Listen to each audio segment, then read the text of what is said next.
All right, folks, Jeremy Hazel here from 7seasonstudios.com. And if you like this lesson and you want a complete course on all of the 1.9 updates that came out, go ahead and check the link below where we give you some actionable ways to take all of the 1.9 updates in Affinity Designer and to do a really cool project with them.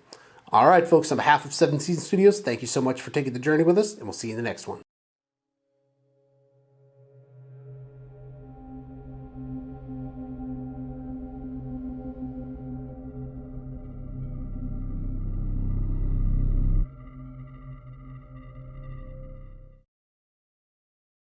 All right, folks, welcome back to Affinity Designer. Now, this is a feature we have been waiting for a long time in 1.9. I am so excited about this.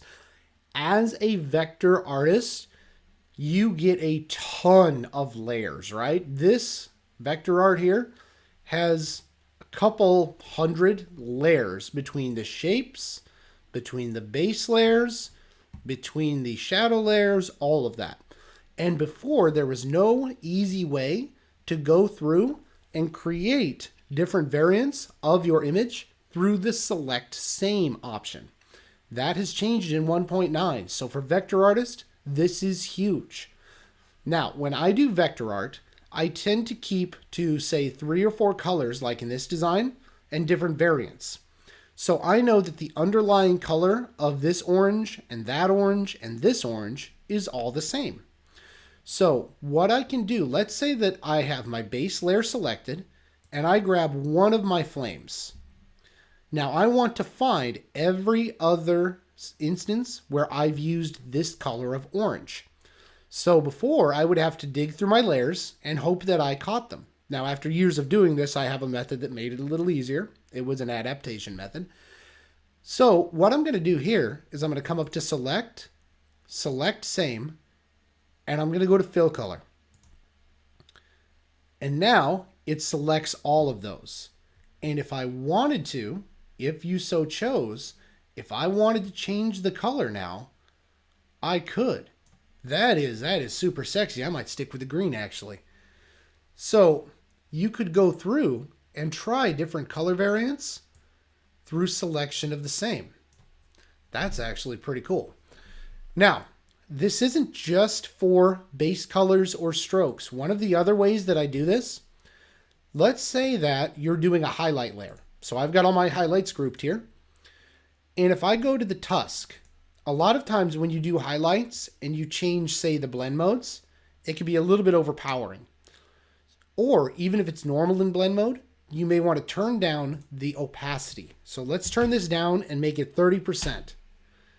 And now let's grab a totally other unrelated curve and let's make that 30%. So the opacities are the same. So if you've gone through and you've been disciplined enough, let's say, to make the opacities the same for different colors, if I come up here, I can now select the same, and I can even check the same transparency. Now it's pulled those curves. So now if I wanted to make an adjustment to transparency across the board to say 70%, I could, and I wouldn't have to select every single one or dig through my files. This is huge. So this is a tool that I am planning on using all the time. And if you've ever been interested, say, in vector workflow, you're getting a look into how I do it. You've got base layers. You've got shadow layers. You've got the highlight layers. I always make my eyes a separate group. And I've got my outline layer above all. And what I've got up here is just the pixels. Now, check this out. This is a pixel layer, and it's a soft light. Select same, blend modes.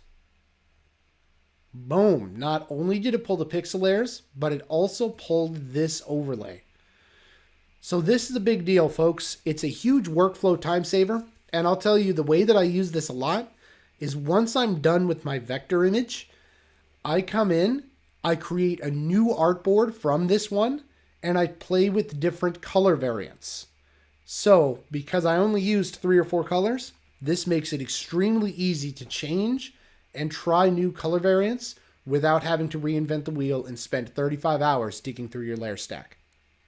All right, folks, that's it on Affinity Designer 1.9 when it comes to select same.